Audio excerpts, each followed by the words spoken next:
नमस्कार विद्यार्थी मित्रांनो, लेट्स कॉन्कर मॅथ्स या यूट्यूब चॅनलवरती तुमचे मनापासून स्वागत. आज आपण इयत्ता 8वी विषय गणित घटक चाचणी पहिली जी सराव प्रश्नपत्रिका सोडवत आहोत. प्रश्न पहिला पुढील प्रश्नांसाठी पर्यायी उत्तरे दिली आहेत.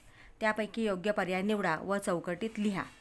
4 गुणांचा हा प्रश्न आहे आणि 4 पर्याय या ठिकाणी आपल्याला प्रश्न दिलेले आहेत की 4 पर्याय आपल्याला निवडायचे आहेत. पहिला आहे, खालीलपैकी अपरिमेय संख्या कोणती? आता 2.7 ही परिमेय संख्या आहे. 25चं वर्गमूळ आपल्याला काढता येते. 25चं वर्गमूळ 5 आणि 5 ही परिमेय संख्या आहे, म्हणजे ही सुद्धा नाही. 10 वर्गमुळात 10. आता 10चं वर्गमूळ आपल्याला काढता येत नाही, म्हणजे वर्गमुळात 10 ही अपरिमेय संख्या आहे. आणि 1.69 ही सुद्धा परिमेय संख्या आहे, म्हणजे पर्याय क्रमांक सी आपलं उत्तर आहे. दुसरं गणित आहे, 2 समांतर रेषांना एका छेदिकेने छेदल्यावर एकूण किती कोन तयार होतात? आता 2 समांतर रेषांना एका छेदिकेने छेदलं तर किती कोन तयार होतात? बघा, इथं आपण डायरेक्ट बघूया. इथं रेषा ही एल, ही रेषा एम आणि ही रेषा पी आहे. 1 2 3 4 5 6 7 8 म्हणजे पहिल्या छेदनबिंदूला 4 कोन आणि दुसऱ्या छेदनबिंदूला 4 कोन, असे एकूण 8 कोन तयार होतात. म्हणजे 2 समांतर रेषांना एका छेदिकेने छेदल्यावर एकूण 8 कोन तयार होतात, म्हणजे पर्याय क्रमांक डी उत्तर आहे. तिसरं गणित, 3चा 6वा घात अधिक 3चा वर्ग बरोबर 3चा कितवा घात. इथं आपल्याला बॉक्स दिलेला आहे. आता हा घातांकांच्या नियमांवरती प्रश्न आहे. इथं पाया समान आहे, पाया 3 आहे आणि गुणाकार आहे. म्हणजे पाया समान असेल, गुणाकार असेल तर घातांकांची बेरीज होते. म्हणजे या नियमावरती हे गणित आधारित आहे. पाया समान आहे, गुणाकार आहे, घातांकांची बेरीज. म्हणजे इथं पाया समान आहे, गुणाकार आहे, घातांकांची बेरीज म्हणजे 6 आणि 2. 6 अधिक 2, 6 आणि 2 8. म्हणजे या ठिकाणी उत्तर येणार आहे 8. म्हणजे इथं आपल्याला पर्याय ए आहे.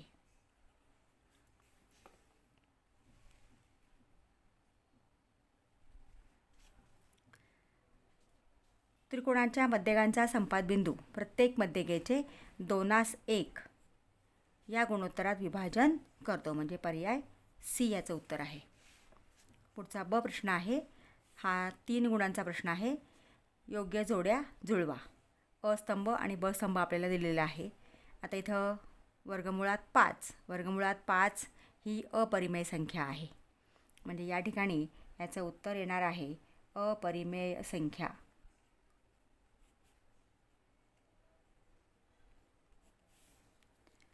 पाचाचा 0 घात कोणत्याही संख्येचा घातांक 0 असेल तर त्याचं उत्तर 1 येतं. एचा 0 घात बरोबर 1. म्हणजे कोणत्याही संख्येचा कितीही मोठी संख्या असली आणि त्या संख्येचा घातांक 0 असेल तर त्याचं उत्तर 1 येतं, म्हणजे या ठिकाणी 1 उत्तर आहे. -2चा 3रा घात.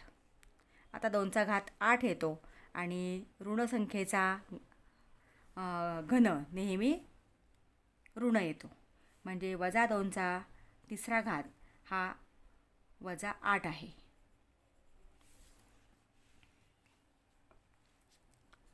क प्रश्न, हा पण 3 गुणांचा प्रश्न आहे. खालील विधाने सत्य की असत्य ते लिहा. ऋण संख्येचा घन ऋण संख्या असतो. आता इथं आपण बघितलं ह्या उदाहरणात की ऋण संख्येचा घन हा ऋण संख्या असतो, म्हणजे हे विधान सत्य आहे. संगत कोनांची एक जोडी एकरूप असेल तर त्या रेषा समांतर असतात. हा संगत कोनांचा गुणधर्मच आहे की संगत कोनांची एक जोडी एकरूप असेल तर त्या रेषा समांतर असतात, म्हणजे हे सुद्धा विधान सत्य आहे. विशालकोन त्रिकोणाचा लंब संपात बिंदू हा त्या त्रिकोणाच्या अंतर्भागात असतो. आता विशालकोन त्रिकोणाचा लंब संपात बिंदू हा त्रिकोणाच्या बाह्य भागात असतो, हे विधान आहे. आणि इथं आपल्याला त्रिकोणाच्या अंतर्भागात असतो हे दिलेलं आहे, म्हणजे हे विधान असत्य आहे. प्रश्न दुसरा घेऊया. प्रश्न दुसरा खालील उपप्रश्न सोडवा. शेजारील आकृतीत रेषा ए बी समांतर रेषा पी क्यू. आता ही रेषा ए बी आपल्याला दिलेली आहे आणि ही रेषा पी क्यू आहे. रेषा ए बी समांतर रेषा पी क्यू आहे आणि रेषा एल एम ही त्यांची छेदिका आहे. ही बिंदू ओ आणि बिंदू एनमध्ये या दोन रेषांना छेदते. मापकोन एम एन क्यू म्हणजे हा कोन एम एन क्यू हा 70 अंश कोन दिलेला आहे आणि मापकोन ए ओ एन या कोणाचं माप आपल्याला विचारलेलं आहे. तर हे जे दोन कोन आहेत ए ओ एन आणि पी एन ओ हे आंतरकोन आहेत. पण आपल्याला या कोणाचं माप पाहिजे. तर हा कोन आणि हा कोन विरुद्ध कोन आहे आणि म्हणून या कोणाचं माप 70 अंश आहे. म्हणजे पी एन ओ या कोणाचं माप 70 अंश आहे. मग इथं आधी आपण लिहून घेऊया. आता ही वरची माहिती इथं दिलेलीच आहे.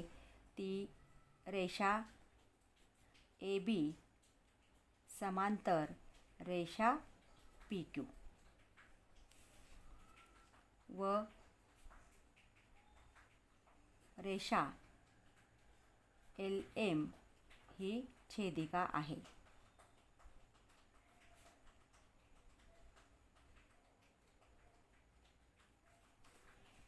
म्हणून कोन ओ एन पी बरोबर 70 अंश, कारण हे दोन्ही कोन विरुद्ध कोन आहेत.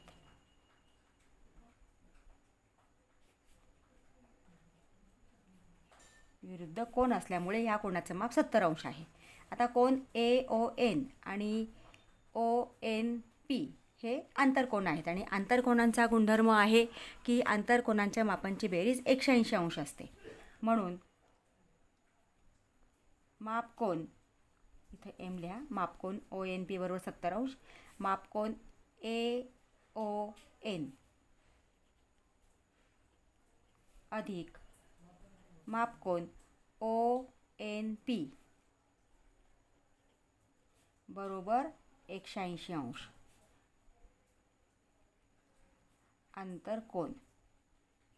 आंतरकोन आहेत म्हणून या कोनांची बेरीज 180 अंश आहे. आता आपल्याला मापकोन ए ओ एन काढायचा आहे,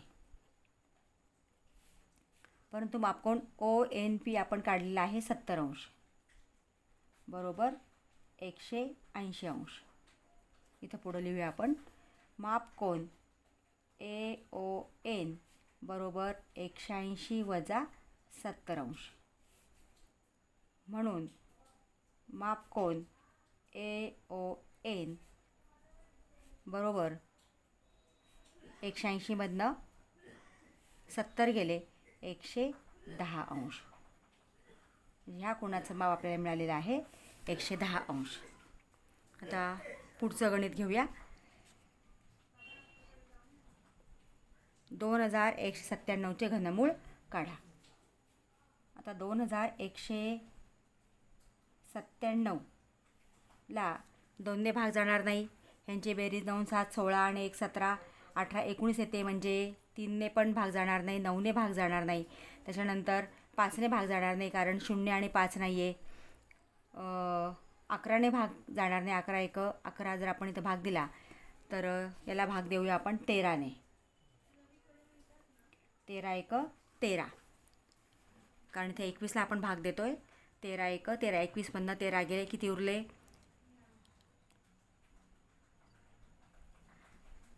8 उरले. 8वरती घेतला आपण 9 म्हणजे 89 झाले. मग 13ने पुन्हा आपण भाग दिला तर 13 78. मग 89 मधनं 78 गेले.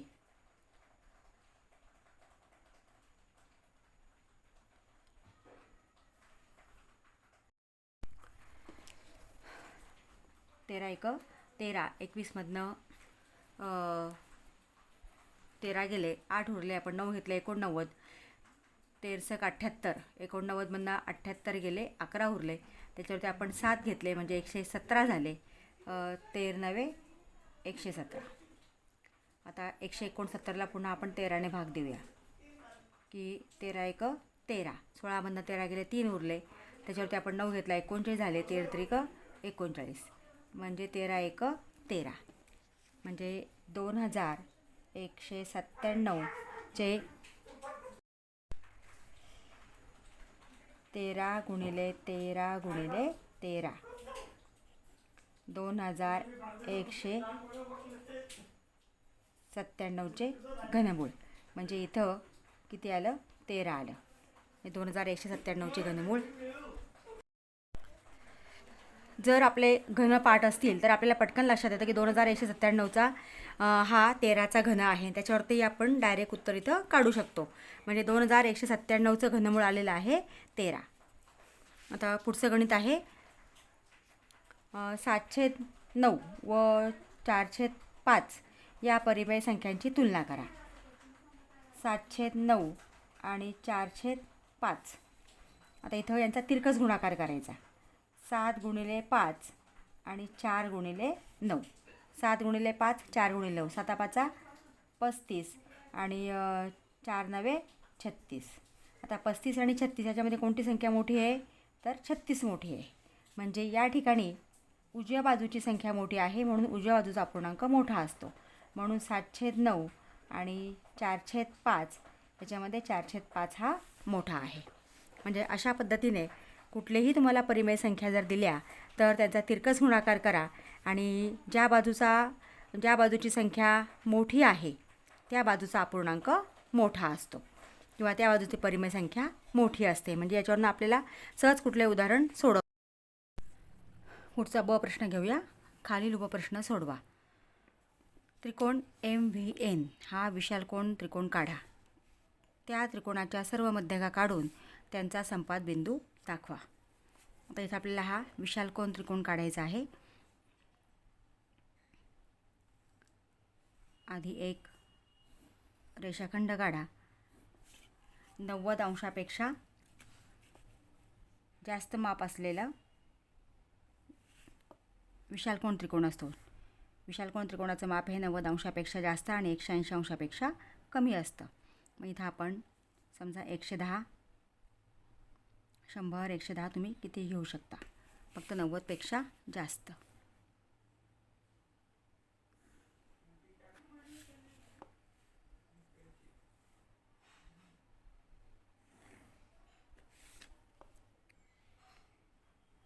हा 110 अंशाचा कोन आहे का विशालकोन त्रिकोण आहे आणि MVN.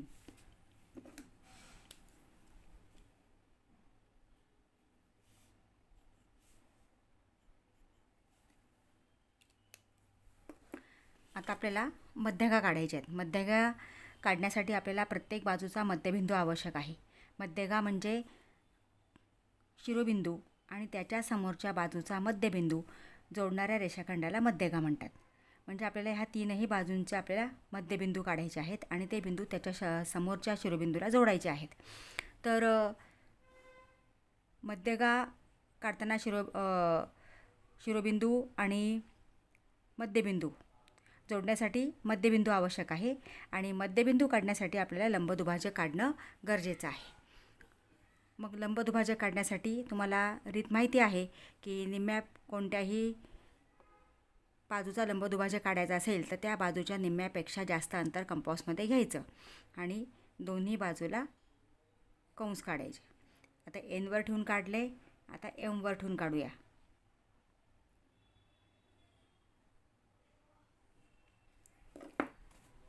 आणि हे बिंदू जोडून VN या बाजूचा आपल्याला लंबदुभाजक काढायचा आहे.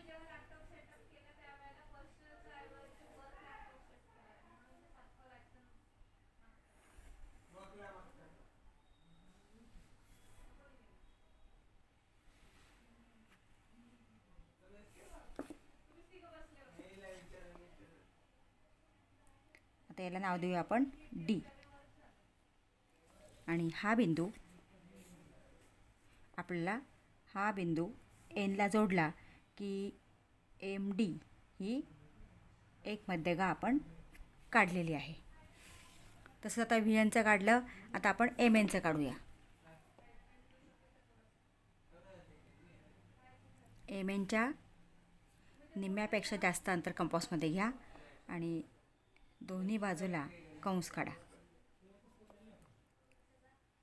एनवर ठेवून काढले आपण कंस. आता एमवर ठेवून पहिल्या कंसाला छेदणारे कंस काढा.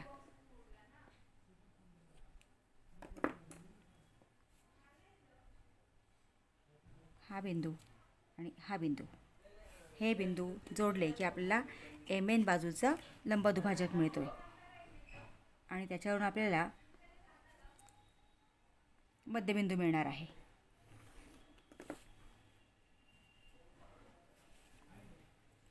आता हा जो बिंदू आहे हा मध्यबिंदू आहे, याला आपण ई नाव देऊया. म्हणजे व्ही ई ही एक मध्यगा आपल्याला मिळाली.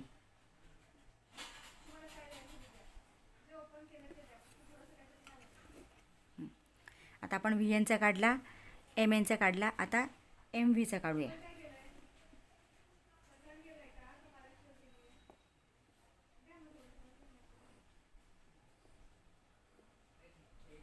एमवर ठेवून काढला, व्हीवर ठेवून काढलं. आता एमवर ठेवून पहिल्या कंसाला छेदणारे कंस काढा.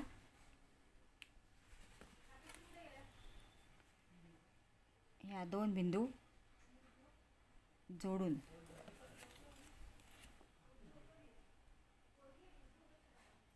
लंबदुभाजक काढा. आता हा लंबदुभाजक काढला. हा जो बिंदू आहे हा एफ म्हणजे एम व्ही बाजूचा मध्यबिंदू आहे. आता हा मध्यबिंदू एनला जोडायचा आहे.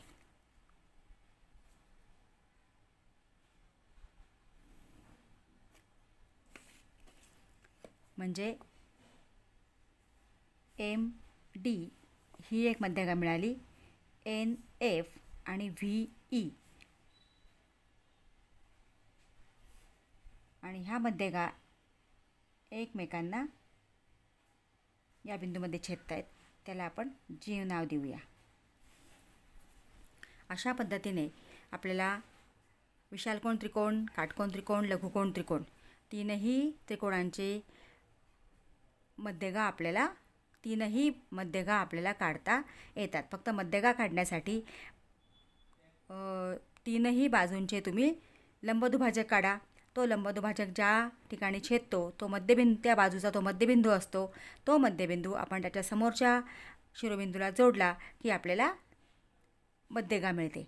म्हणजे अशा पद्धतीने आपण तीनही मध्यगा काढू शकतो.